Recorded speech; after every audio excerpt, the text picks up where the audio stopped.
Assalamualaikum warahmatullahi wabarakatuh.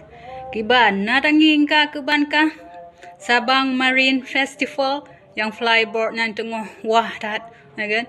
Kiban le orang yang peget pemerintah yang mengizinkan pehana grup penyan bentuk sebuah pelanggaran syariat yang sangat vulgar ili ke masyarakat yang dipeget. Kiban le awak ron je ke pemerintah. Asai ta mompeng cinta rak ke dunia awak ron.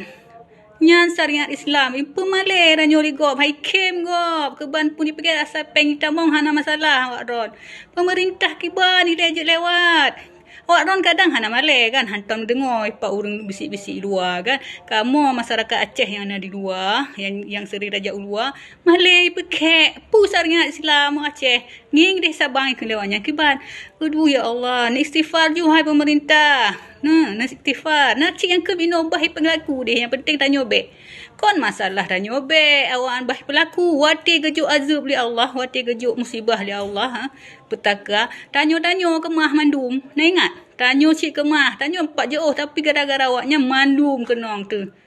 Tolong pemerintah yang terhormat nenging tema bertua bek tua syariat Islam ni peduk uli ke bek ni peduk syariat peng lam balum ketua numpa ke nya mentang bah. Assalamualaikum warahmatullahi wabarakatuh.